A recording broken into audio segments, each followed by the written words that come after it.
ಸ್ನೇಹಿತರೆ, ನಂದಗೋಕುಲ ಧಾರಾವಾಹಿಯ ನಾಳೆಯ ಸಂಚಿಕೆ ಅಂತೂ ಸಿಕ್ಕಾಬಟ್ಟೆ ಇಂಟ್ರೆಸ್ಟಿಂಗ್ ಇದೆ. ಸೊ ವಿಡಿಯೋನ ಮಾತ್ರ ಸ್ಕಿಪ್ ಮಾಡೋದಕ್ಕೆ ಹೋಗ್ಲೇಬೇಡಿ, ತುಂಬಾನೇ ಇಂಟ್ರೆಸ್ಟಿಂಗ್ ಇದೆ.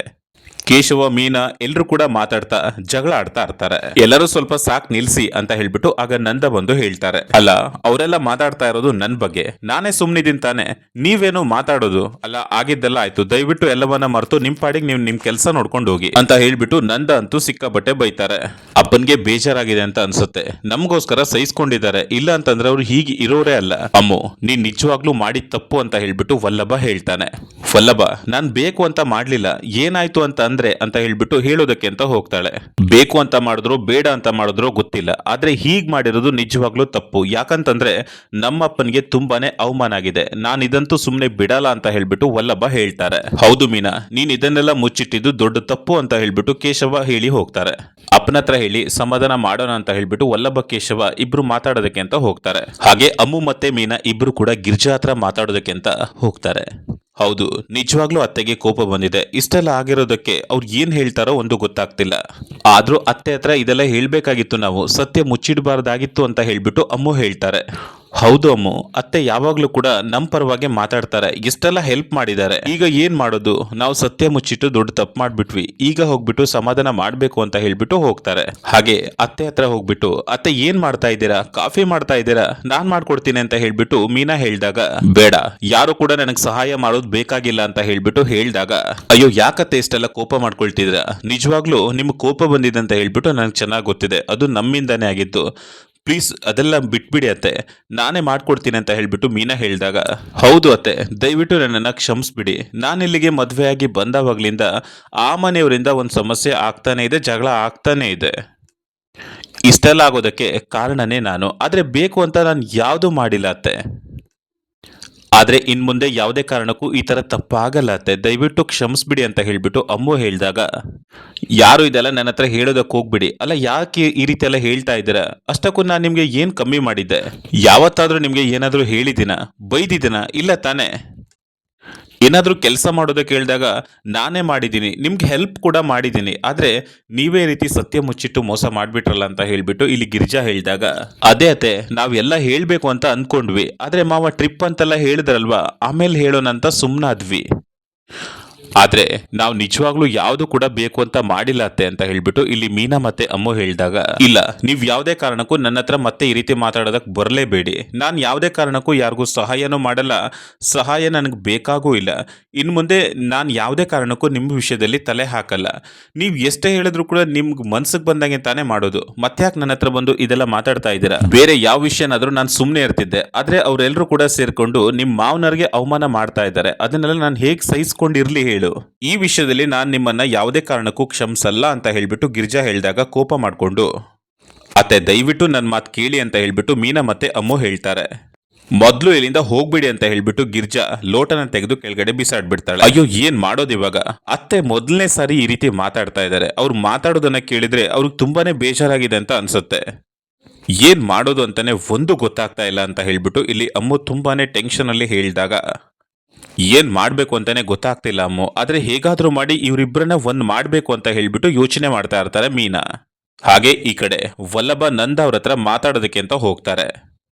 ಅಪ್ಪ ನಿಮ್ಮ ಹತ್ರ ಸ್ವಲ್ಪ ಮಾತಾಡ್ಬೇಕಾಗಿತ್ತು, ಇಷ್ಟೆಲ್ಲ ಆಗತ್ತೆ ಅಂತ ಹೇಳ್ಬಿಟ್ಟು ನಾನು ಯಾವತ್ತೂ ಕೂಡ ಅನ್ಕೊಂಡಿರ್ಲಿಲ್ಲ ಅಪ್ಪ, ಹಾಗೆ ನಮ್ಮಿಂದ ಈ ರೀತಿ ತಪ್ಪಾಗತ್ತೆ, ಅದರಿಂದ ನಿಮ್ಗೆ ಇಷ್ಟು ಬೇಜಾರಾಗತ್ತೆ ಅಂತಾನೂ ಕೂಡ ನಾನು ಅಂದ್ಕೊಂಡಿರ್ಲಿಲ್ಲ, ಅಮ್ಮುಯಿಂದ ತುಂಬಾನೇ ತಪ್ಪಾಗಿದೆ ಅಪ್ಪ, ಅದಕ್ಕೋಸ್ಕರ ನಾನು ನಿಮ್ಮ ಹತ್ರ ಕ್ಷಮೆ ಕೇಳ್ತಾ ಇದ್ದೀನಿ, ದಯವಿಟ್ಟು ನಮ್ಮನ್ನ ಕ್ಷಮಿಸ್ಬಿಡಿ ಅಪ್ಪ ಅಂತ ಹೇಳ್ಬಿಟ್ಟು ಕೇಳಿದಾಗ, ಹೌದು ಅಪ್ಪ ನಾನು ಕೂಡ ಮೀನನ್ ಪರವಾಗಿ ಕ್ಷಮೆ ಕೇಳ್ತಾ ಇದ್ದೀನಿ ಅಂತ ಹೇಳ್ಬಿಟ್ಟು ಕೇಶವ ಹೇಳಿದಾಗ, ಆಗ ನಂದ ಇಲ್ಲಿ ಕೇಶವ ಮತ್ತೆ ವಲ್ಲಭನ್ ಕೈ ಹಿಡ್ಕೊಂಡು, ಇಷ್ಟೆಲ್ಲ ನೀವು ಬೇಕು ಅಂತ ಮಾಡಿಲ್ಲ ಅಂತ ನನಗೆ ಚೆನ್ನಾಗಿ ಗೊತ್ತಿದೆ, ಇದೆಲ್ಲ ಬೇಕು ಅಂತ ಆಗಿರೋದಲ್ವಾ, ಆದ್ರೆ ಅವರು ಬೇಕು ಅಂತಾನೆ ಈ ರೀತಿ ಮಾತಾಡಿರೋದು ಅಂತ ನನಗೆ ಚೆನ್ನಾಗಿ ಗೊತ್ತಿದೆ ಅಂತ ಹೇಳ್ಬಿಟ್ಟು ಇಲ್ಲಿ ನಂದ ಹೇಳಿದಾಗ, ಆಗ ವಲ್ಲಭಗಂತೂ ಸಿಕ್ಕಾಬಟ್ಟೆ ಖುಷಿ ಆಗತ್ತೆ, ಅಪ್ಪ ನನ್ನ ಕೈಯನ್ನ ನೀವು ಹಿಡ್ಕೊಂಡಿದ್ದೀರಾ ಅಂತ ಹೇಳ್ಬಿಟ್ಟು ವಲ್ಲಭ ಕೇಳ್ತಾ ಇರ್ತಾನೆ ಖುಷಿಯಾಗಿ.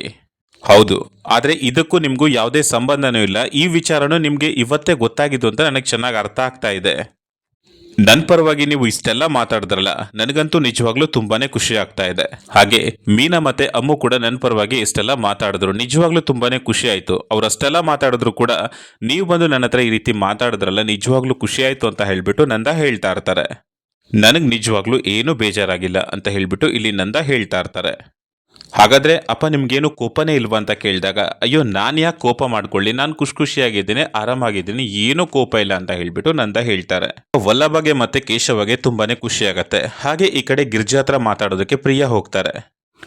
ಅತ್ತೆ ದಯವಿಟ್ಟು ನೀವು ಸಮಾಧಾನ ಮಾಡ್ಕೊಳ್ಳಿ, ಅಡುಗೆ ಮನೆಯಲ್ಲಿ ನೀವು ಮಾತಾಡ್ತಾ ಇರೋದನ್ನ ನಾನು ಸರಿಯಾಗಿ ಕೇಳಿಸ್ಕೊಂಡೆ.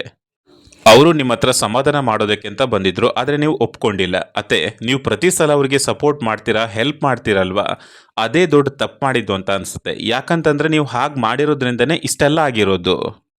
ಆದರೆ ನಾನು ಯಾವತ್ತೂ ಇದನ್ನೆಲ್ಲ ಕ್ಷಮಿಸೋದೇ ಇಲ್ಲ ಅಂತ ಹೇಳ್ಬಿಟ್ಟು ಬೇಜಾರು ಮಾಡ್ಕೊಂಡು ಹೇಳಿದಾಗ, ಹೌದು ನಾನು ಕೂಡ ಯಾವುದೇ ಕಾರಣಕ್ಕೂ ಯಾರನ್ನು ಕ್ಷಮಿಸಲ್ಲ. ಯಾಕಂತಂದ್ರೆ ನಿಮ್ಮ ಮಾವನವ್ರಿಗೆ ಆಗಿರುವಂಥ ಅವಮಾನ, ಅದಕ್ಕೆ ಯಾರು ಕಾರಣ ಆಗಿದ್ದಾರೋ ಅವರನ್ನು ನಾನು ಯಾವುದೇ ಕಾರಣಕ್ಕೂ ಯಾವಾಗಲೂ ಕ್ಷಮಿಸಲ್ಲ ಅಂತ ಹೇಳ್ಬಿಟ್ಟು ಗಿರ್ಜಾ ಹೇಳ್ತಾರೆ.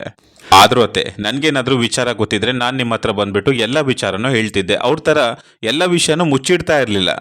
ಆದರೂ ನೀವು ಅವ್ರಿಗೆ ಪ್ರತಿ ಸಲ ಸಪೋರ್ಟ್ ಮಾಡಿ ಅವ್ರನ್ನೇ ಚೆನ್ನಾಗಿ ನೋಡ್ಕೊಳ್ತಾ ಇದ್ರಿ. ಆದರೆ ಅವ್ರು ನಿಮಗೆ ಮೋಸ ಮಾಡಿರೋದು ನಿಜವಾಗ್ಲೂ ನನ್ನ ಹತ್ರನೇ ಸಹಿಸ್ಕೊಳ್ಳೋದಕ್ಕಾಗ್ತಿಲ್ಲ. ನೀವು ಪಾಪ ಹೇಗೆ ಸಹಿಸ್ಕೋತಿರೋ ಏನು ಅಂತ ಹೇಳಿಬಿಟ್ಟು ಇಲ್ಲಿ ಕಡ್ಡಿ ಚುಚ್ತಾ ಇರ್ತಾಳೆ. ಆಗ ಇದನ್ನೆಲ್ಲ ಮೀನಾ ಮತ್ತೆ ಅಮ್ಮು ಕೇಳಿಸ್ಕೊಂಡು ಅಲ್ಲಿಗೆ ಬಂದ್ಬಿಡ್ತಾರೆ. ಪ್ರಿಯಾ ಅಕ್ಕ ನೀವೇನು ಮಾಡ್ತಾ ಇದ್ದೀರಾ? ಅಲ್ಲ ಇವಾಗಲೇ ಅತ್ತೆ ಎಷ್ಟೊಂದು ಕೋಪ ಮಾಡ್ಕೊಂಡಿದ್ದಾರೆ ಅಂತ ಹೇಳ್ಬಿಟ್ಟು ನಿಮಗೂ ಕೂಡ ಚೆನ್ನಾಗಿ ಗೊತ್ತಿದೆ. ಅಲ್ಲ ನೀವು ಈ ರೀತಿ ಬಂದು ಮತ್ತೆ ಈ ರೀತಿ ಮಾತಾಡ್ತಾ ಇದ್ದೀರಲ್ಲ, ಅಲ್ಲ ಇದರಿಂದ ಅವ್ರು ಇನ್ನೂ ಕೂಡ ಕೋಪ ಮಾಡ್ಕೊಳ್ಳಲ್ವಾ? ಅದು ಏನೇ ಇದ್ರೂ ಅತ್ತೆ ಸೊಸೆ ನಾವು ಅದನ್ನೆಲ್ಲ ಸುಧಾರಿಸ್ಕೊಳ್ತೀವಿ. ನೀವ್ಯಾಕೆ ಬಂದು ಈ ರೀತಿ ಮಧ್ಯೆ ಮಾತಾಡ್ತಾ ಇದ್ದೀರಾ? ನೀವು ಬೇಡದೇ ಇರುವಂಥ ವಿಚಾರದಲ್ಲಿ ಯಾಕೆ ಈ ರೀತಿ ಮಾತಾಡ್ತಾ ಇದ್ದೀರಾ ಅಂತ ಹೇಳ್ಬಿಟ್ಟು ಅಮ್ಮು ಕೇಳಿದಾಗ, ಸಾಕು ನಿಲ್ಸು ಅಮ್ಮು, ಏನು ಮಾತಾಡ್ತಾ ಇದೀಯ ನೀನು? ಫ್ರೀಯಾ ಈ ಮನೆ ದೊಡ್ಡ ಸೊಸೆ, ಅವಳಿಗೆ ಇದನ್ನೆಲ್ಲ ಮಾತಾಡುವಂಥ ಅಧಿಕಾರ ಇದೆ. ನೀವೇನು ಅದ್ರ ಬಗ್ಗೆನೂ ಮಾತಾಡಬೇಕಾಗಿಲ್ಲ. ಇದು ಬರೀ ನಮ್ಮ ವಿಷಯ ಅಲ್ಲ, ಮನೆಯವ್ರ ವಿಷಯ. ಇದ್ರ ಬಗ್ಗೆ ಮಾತಾಡುವಂಥ ಅಧಿಕಾರ ಎಲ್ಲರಿಗೂ ಇದೆ. ನೀವು ಪ್ರಿಯಾ ಬಗ್ಗೆ ಸ್ವಲ್ಪ ಗೌರವ ಕೊಡಿ. ಮನೆ ಹಿರಿ ಸೊಸೆ ಅಲ್ವಾ? ಪ್ರಿಯಾ ಹೇಳಿರೋದು ಕರೆಕ್ಟಾಗೇ ಇದೆ, ಆದರೆ ನನಗೆ ಇಷ್ಟು ದಿವಸ ಇದ್ಯಾವುದೋ ಅರ್ಥ ಆಗಿರಲಿಲ್ಲ ಅಂತ ಹೇಳ್ಬಿಟ್ಟು ಗಿರ್ಜಾ ಹೇಳ್ತಾರೆ. ನಾವು ನಿನ್ನನ್ನು ನಂಬಿರೋದು ನಿಜವಾಗ್ಲೂ ದೊಡ್ಡ ತಪ್ಪು ಅಂತ ಗಿರ್ಜಾ ಹೇಳಿದಾಗ, ಅತ್ತೆ ಏನು ಮಾತಾಡ್ತಾ ಇದ್ದೀರಾ? ನೀವು ಈ ರೀತಿ ಮಾತಾಡ್ತಾ ಇದ್ದೀರಾ ಅಂತ ಹೇಳ್ಬಿಟ್ಟು ಅಮ್ಮು ಎಲ್ಲ ಕೇಳಿದಾಗ, ಹೌದು ನಾನೇ ಮಾತಾಡ್ತಾ ಇರೋದು ಕರೆಕ್ಟಾಗಿದೆ. ಇಷ್ಟು ದಿವಸ ನಾನು ಮಾತಾಡಿದ್ನಲ್ಲ ಅದು ತಪ್ಪು, ಇವಾಗ ಮಾತಾಡ್ತಾ ಇರೋದು ಕರೆಕ್ಟಾಗಿದೆ ಅಂತ ಹೇಳ್ಬಿಟ್ಟು ಗಿರ್ಜಾ ಹೇಳಿದಾಗ, ಆಗ ಅಮ್ಮು ಮತ್ತೆ ಮೀನಾ ಇಬ್ರು ಕೂಡ ತುಂಬಾನೇ ಬೇಜಾರು ಮಾಡ್ಕೊಂಡು ಅಲ್ಲಿಂದ ಹೊರಗಡೆ ಬಂದ್ಬಿಟ್ಟು, ಅಕ್ಕ ಏನು ಮಾಡೋದು ಇವಾಗ? ಅಲ್ಲ ಮನೇಲಿ ಇಷ್ಟೆಲ್ಲ ಆಗ್ತಾ ಇದೆ, ಹೇಗೆ ಸಮಾಧಾನ ಮಾಡೋದು, ಇದೆಲ್ಲ ಹೇಗೆ ಸರಿ ಮಾಡೋದು ಅಂತ ಹೇಳ್ಬಿಟ್ಟು ಮಾತಾಡ್ಕೊಳ್ತಾ ಇರ್ತಾರೆ. ಇವಾಗ ಸದ್ಯಕ್ಕೆ ಅವ್ರ ಪಾಡಿಗೆ ಅವರೇ ಸಮಾಧಾನ ಆಗಿ ಇವಾಗ ಅವ್ರ ಪಾಡಿಗೆ ಅವ್ರನ್ನೇ ಸುಮ್ಮನೆ ಬಿಡೋದು ಒಳ್ಳೇದು ಅಂತ ಹೇಳ್ಬಿಟ್ಟು ಮೀನಾ ಹೇಳಿದಾಗ, ಅಕ್ಕ ನೀವು ಆರಾಮಾಗಿ ರೆಸ್ಟ್ ಮಾಡಿ, ನಾನು ಕಾಪಿ ಮಾಡ್ಕೊಂಡು ಬರ್ತೀನಿ ಅಂತ ಹೇಳಿದಾಗ, ಹಾಗೆ ಈ ಕಡೆ ವಲ್ಲಭ ಮತ್ತೆ ಕೇಶವನ್ ಜೊತೆ ನಂದ ಮನೆಗೆ ಬರ್ತಾನೆ. ಅದನ್ನ ನೋಡಿದಂತ ಗಿರಿಜಾಗಂತೂ ಶಾಕೆ ಆಗತ್ತೆ. ಇದೇನಿದು ನೀವು ಇವ್ರ ಜೊತೆನೆ ಬಂದಿದ್ದೀರಲ್ಲ ಅಂತ ಹೇಳಿದಾಗ, ಹೌದು ವಲ್ಲಭ ಮತ್ತೆ ಕೇಶವ ನನ್ನ ಜೊತೆ ಮಾತಾಡೋದಕ್ಕೆ ಅಂತ ಬಂದಿದ್ರು. ಸೊ ಅವ್ರು ಬಂದವಾಗ ನನಗಂತೂ ತುಂಬಾನೇ ಖುಷಿ ಆಯ್ತು, ಮನಸ್ಸು ಹಗ್ರ ಆಯ್ತು, ಅದಕ್ಕೋಸ್ಕರ ಬಂದೆ ಅಂತ ಹೇಳ್ಬಿಟ್ಟು ನಂದ ಕೂಡ ಹೇಳ್ತಾ ಇರ್ತಾನೆ. ಸ್ನೇಹಿತರೆ ಇಲ್ಲಿಗೆ ಈ ಒಂದು ಸಂಚಿಕೆ ವಿಡಿಯೋ ಮುಕ್ತಾಯವಾಗತ್ತೆ. ಮುಂದಿನ ಎಪಿಸೋಡ್ ಅಲ್ಲಿ ಗಿರ್ಜಾ ಅಂತೂ ಮೀನಾ ಮತ್ತೆ ಅಮ್ಮು ಮೇಲೆ ತುಂಬಾನೇ ಕೋಪ ಮಾಡ್ಕೊಂಡಿದ್ದಾಳೆ. ಸೊ ಮುಂದಿನ ಎಪಿಸೋಡ್ ಅಲ್ಲಿ ಮೀನಾ ಮತ್ತೆ ಅಮ್ಮುಗೆ ಗಿರ್ಜಾ ಹೊಡಿತಾಳ ಅಥವಾ ಏನ್ ಮಾಡ್ತಾಳೆ ಅನ್ನೋದನ್ನ ನೆಕ್ಸ್ಟ್ ಎಪಿಸೋಡ್ ಅಲ್ಲಿ ತಿಳ್ಕೊಳ್ಳೋಣ. ಇದೇ ರೀತಿ ಮುಂದಿನ ಅಪ್ಡೇಟ್ ಆಗಿ ಸಬ್ಸ್ಕ್ರೈಬ್ ಆಗಿರಿ. ಸಿಗೋಣ ನೆಕ್ಸ್ಟ್ ಅಪ್ಡೇಟ್ ಅಲ್ಲಿ. Thank you for watching.